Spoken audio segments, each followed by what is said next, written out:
Well, hello there. It is Wine Wednesday, and you got the Existential Wine Guy. I'm Jeremy Marin. I'm a wine industry veteran. I guess that's a hilarious way to put it, but who likes to, every Wine Wednesday, come at you live at Chez Marin, or as I always say, the kitchen of Chez Marin, and talk about wine and things that are going on in the wine world, and answer any wine questions that you might have. So feel free, if in the comments, to go ahead and do any of that. We'll get to that in a second, but first and foremost, I think we have to acknowledge that it was 85 years ago today that the great experiment known as Prohibition in the United States ended. I get my history, like so many of you out there get your history, from Ken Burns. So if you ever get a chance, there's a 3-part series that he did. I think it's available on Netflix now. It's Ken Burns' Prohibition. And not to go too deep into it, because I think you should watch it and they'll explain it much better than I will.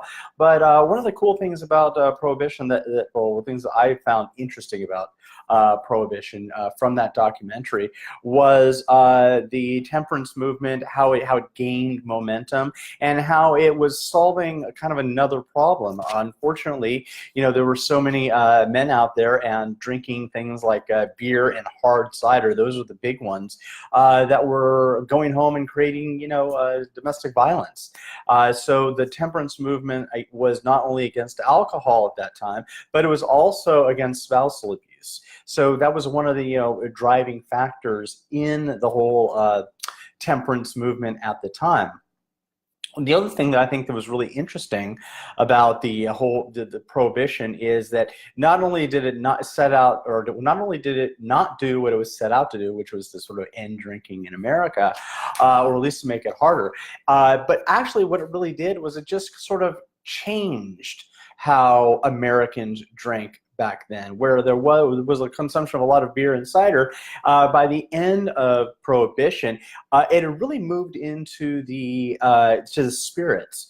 Sort of the blue-collar everyday guy didn't actually drink a lot of spirits, but it was only through Prohibition that those type of spirits like whiskey and gin really got it, really sort of like the blue-collar and sort of white-collar workers. That's when they really got into drinking those type of spirits, and the prohibition of it actually caused a bit of a fad of turning people from sort of beer and not even wine, because wine was there, but not the same way it was in Europe, but beer and cider, and changing people's palates and moving it towards spirits, things like gin, whiskey, vodka, those sorts of things. I just think that type of thing is sort of fascinating. So if you get a chance, definitely go out or stay in, watch the Netflix, and it is Ken Burns' Prohibition. Just really kind of a fascinating look at American history. So definitely do that. If you're just joining me, it's Jeremy, the Existential Wine Guy. I am goofing off like I do almost every Wine Wednesday, talking about wine, answering your questions about wine, and just musing generally on things that are going on in the wine industry, or more than anything else, things that happen during the wine tasting experience. One of the things I wanted to get to, last week I made a comment which I thought was pretty fun and astute. It turned out I could be wrong. So last week I was talking about going into Biacchi wines, and when you walked in there, they have a tasting menu, but their tasting menu doesn't actually describe the wines. It doesn't tell you like the tasting notes or anything like that. It would tell you more of the history of the wine, where it comes from, what was behind it, and maybe the winemaker's ideas on the wine. And for me, I love that. I don't really want to go into a tasting room, and looking at, having a tasting notes specifically put out what I'm supposed to be tasting. I'd rather experience it myself. And so Laurie actually mentioned on Facebook, this was after the fact, after I'd already stopped the broadcast, but later on she wrote this message, and that's just something for everyone out there. I actually do look at all these messages and questions that get said after the fact as well. So if you're not watching me live, please go ahead and just jot down a note, say hi, or ask a question, and I'll definitely respond to it. Anyway, to that point, Laurie kind of like, put me back a little bit. She said, actually, Jeremy, I like reading those notes. I like going into a tasting room and seeing what was on there and seeing what I should, or what at very least, what the winemaker is intending for me to experience. And, after I thought about that, I said, oh, yeah, she's absolutely right. But for me, when I have that experience, or as I'm tasting, I actually more would like to get those notes and have that conversation with the person on the other side of the bar. And that doesn't always happen. Sometimes staff is, depending on who's behind the counter, what sort of day they've had, that sort of thing. It could be a little bit different. So kudos to Laurie, because she's absolutely right. People come in for a different experience, and sometimes people want to know what they're supposed to be tasting, especially when maybe the person on the other side of the bar isn't communicating that a whole lot. I'm the type of guy who, if I have that person's attention, I will be asking them questions. I want to know, after I've tasted it, I want to figure out, like, hey, what was the intention for the winemaker? Sometimes I'll ask more technical notes of, like, how long was an oak? Am I right about certain things about, like, what's coming across? So, it's kind of that experience. So we'll talk about that in a sec. You do have some people joining me on Facebook and on Instagram, so thank you so much. And we have Perry Creek is joining. Thank you. Good friends of ours here at Existential Wine Guy. We're big fans. As well as, let's see who else is there. Oh my gosh, I apologize. I'm going to butcher this. Carabio Farici. I hope Farici joined in and waved to me. Thank you so much. Thank you for joining me. I will endeavor to get that name correctly at some point. So anyway, as I was mentioning, Laurie had made that comment that she actually likes having those tasting notes a little bit more specific and letting us know what we should be at least looking for in whenever we're tasting wine. So that kind of brought me to the whole tasting room experience. What do you experience when you go tasting, specifically in the California area? What do you get from the staff? What are you looking for? I would love to hear from you on for any of those type of notes. If you have a favorite winery that you want to mention in the comments as well, I would love to hear about that. And also want to know why it's your favorite winery. What are the guys doing there? What are they doing on the other side of the counter, the tasting room associates? What are they doing to help make your experience as awesome as it can be? So again, talking about Laurie's comment, yeah, I have to give it to her. That's a really good point. And sometimes when there isn't somebody to go ahead and talk to on the other side of the counter, maybe they're a little too busy to talk to you. Maybe it's a really big event. I've gone to definitely lots of wineries where, as much as they want to hang out with you and talk and say hi, they are running back and forth, all trying to keep everybody's glasses filled. And I understand that. So sometimes she's right. Sometimes having those tasting notes, at the very least, I can take a look at them after the fact and see if I'm tasting what the winemaker is intending me to taste. So it's all, sometimes, that's how it works out. We've got some more people joining us on, let's see, Facebook, it looks like. Jenny, hey, so good to see you. Russ, my brother, always good to see you as well. Debbie, the heart's going pitter-patter for you. We need to talk. Let's see, who else do we have on Instagram? Sabor Avino joined and said hi, so thank you so much. I appreciate you joining me today. Oh, and before we go any further, let me tell you a little bit about what we're tasting. This is the Manifesto Zinfandel out of Lodi, and this is a really fantastic wine for me. As some of you know, I just started up with a new gig, working as a wine broker with a small agency called Industry Outlaw. So coming soon to a restaurant, bar, or off-premise alcohol dispensary near you. So this is one of the wines that I've been playing around with them, and for me, it's exactly my type of Zinfandel. I like Zinfandels that have a slightly lower alcohol. I like them not super jammy on the front, and actually, you know, I can deal with a little pepper on the back end, but really, that's not really what I'm looking for. I'm looking for a nice sort of softer style of wine, and you know, this one actually is just perfect. It has all of those, and which is also really great because coming from Lodi. Lodi, as we've talked about in the past, has always had a little bit, you know, a reputation for maybe some big jammy, sometimes even overripe, high alcohol, and depending on the winemaker, well, lots of pepper on the back end. You know, those type of wines actually go to a little bit of an extreme. This one, again, it's a little bit more subtle. It's still got that great Zinfandel color. It's absolutely delicious. Good fruit. But not necessarily super jammy. And there's some subtlety on the back end that makes the finish just nice and smooth. So real quick. Fantastic stuff. So anyway, if you're just joining me, again, I'm Jeremy, the Existential Wine Guy. I come here every Wednesday or around 5:30 or so to talk about wine, the industry of wine, and just more than anything else, trying to explore the experience of life through wine. So we're doing that. George has also joined us on Facebook. Thank you so much. It's so good to see you there as well. So anyway, what are your experiences as you go wine tasting, and specifically, what do you look for? I'll tell you what I look for. I'm looking for, when I walk to the bar, I want a partner, actually. I don't need to have someone who knows absolutely everything about wine. They don't even need to know everything about their wine.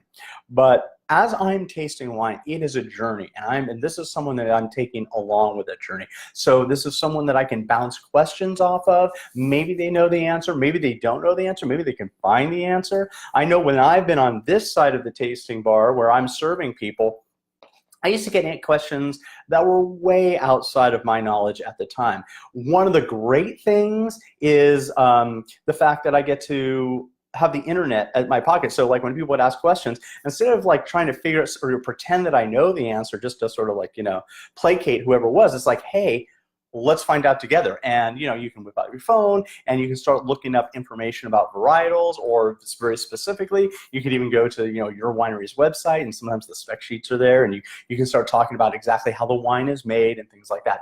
For me, that's what I'm looking for when I go to a winery. I want to find out more, and I don't have any expectation about it. The other person on the other side, I don't expect them to know everything, but I do expect them to be willing to go on the journey with me to try to find things out, and just to have that repertoire back and forth. So that's what I'm looking for. We have some more people joining us on Instagram. Miradora Winery, thank you so much for saying hi and joining me today. Perry Creek is pointing out, loving the Perry Creek glass. Yeah, so in the past I have actually been up to the Perry Creek winery a lot. I've worked with them a little bit, and one of the things they gave me was this huge glass with their logo on it. And I love the glass because it's, you know, huge, big, and actually they'll be the first ones to tell you you can fit a whole bottle of wine in this one glass, which is completely and totally unnecessary, but you know, if you have to do it, yeah, it's nice to have the right tools, right? Who else do we have joining with us? Oh my gosh. Coco on I can't pronounce that. Wow, do I suck. Well, thank you for joining me anyway. I really appreciate it. Looking for any other questions. We're looking at Deb. Oh, here we go. We got a few things there. Let's see. Looking at the, oh, these are more comments, not really questions, but anyway, back to the Perry Creek glass. Thank you guys. I use this glass all the time. Actually, I've got two, so it's been pretty awesome. Again, you're just joining me. It is the Existential Wine Guy, and a lot of people do ask me, you know, what is my, you know, Existential Wine Guy? What is my take on wine? Why existentialism? And for me, I like the idea that one of the tenets of existentialism is that they don't believe that we're here for a very specific purpose, that there is no meaning of life. The life is more what you take from it, life means what you impart on it. And I have that same sort of approach when I taste wine. When I taste wine, when I'm going into it, I don't have an expectation. I try to go in as new and as, almost babes in the woods as possible, so I can experience everything from the get-go. I want, like, from the first sip to, to the last drop. I don't want to have any preconceived ideas of what the wine should taste like. I want to have that experience of what I'm doing with it. So there's that. Going for another sip. There we go. And as for Perry Creek on Instagram, thank you. I love you too. You know that. Always have, always will. Great. So other things that I really expect when I walk into a tasting room, and I know this is going to seem kind of obvious, but hear me out.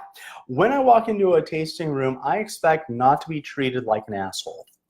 And curiously enough, I've walked into more than one where I have been treated incredibly poorly. I've walked into different wineries where, I'm walking in with me and my friends, and maybe it's a hot day, so it's a short sleeve shirt type weather, and maybe the tattoos are showing, and especially when you walk into some older, maybe more established wineries, they'll kind of seize you, or like size you up, I should say, trying to figure out what they're going to get out of you. You're gonna buy a bottle, you're gonna buy a case, you're gonna join the wine club, that sort of thing. That's kind of on these people's minds. And when you're walking in all sort of tattooed up with all your friends and everything, yeah, sometimes you don't get the best service ever. And I've had that experience more than once, and to the point where we would flat out just not get served. And they would pay attention to other people at the bar, like the older people with the fixed income, not like the guys that I'm with who are like, I don't know, accountants at Intel with so much liquid cash that they would walk away with cases if you'd let them. But they don't. And the reason why is because they were treated poorly. So, for me, when I'm on this side of the bar, when I'm actually serving people, I actually really enjoy finding the first-time wine tasters. I think that, I know that I will be remembered by them if I give them an experience that they just absolutely weren't expecting, and something that just, makes them feel good. And I don't know what the issue is with not trying to make other people feel good. When people walk into a tasting room or your tasting room, why wouldn't you want to give them the best experience, even if they're not going to buy a whole lot of wine? So it's fun. Also, you get to talk to people who have not had great experiences or scared. There are so many people who walk into a tasting room and they are intimidated by the person on the other side of the bar. I don't know why we feel that we have to have advanced degrees in microbiology, vinology, and enology just to taste wine. Wine is for the people, and we should be able to have a lot of fun with it. So when new people come in, I kind of treat them with kid gloves to a certain extent. I will show them proper ways to taste, how to hold the glass, the fun things, why we hold the glass a certain way and put our nose into it. And I'll do a different thing on that later on. But those are the things that I expect when I go into a tasting room. I want to be treated well. This is, if you're not having fun on the other side, or actually on both sides of the bar, we're really just in the wrong business. So moving on just a little bit, we've got some new people. T-shirt Dad 1 joined. Thank you so much. It's good to see you here. Again, if you are just joining me, it's Jeremy, the Existential Wine Guy, and I'm coming here every Wednesday. I want to answer questions you have about the industry, about wine in general, if you have any. If you want to talk about Star Wars, I'm your guy. I did a whole thing on Star Wars a while back, so you can go back and check out those episodes if you want to have any questions about Star Wars. But more than anything else, I want to make sure that we are sharing the experience of being alive, and that we're doing it through wine, and that's why I'm here. So we are pushing the 20-minute mark, and so unless we have any last-minute questions for right now, I'm going to say goodbye to you. I have a really fun time doing these things. Please, if you have any questions regarding wine, the industry itself, why certain things are done, what the hell blue wine is, we're going to talk about that. I'd love to hear from you. So you can go ahead and leave me a comment on the Facebook feed, on the Instagram. You can always DM me, DM me through Facebook or Instagram. And if you really needed to, you could go to existentialwineguide.com and ask me a question there. Until that day, thank you. It's Jeremy, the Existential Wine Guy, and we'll chat next week. Cheers.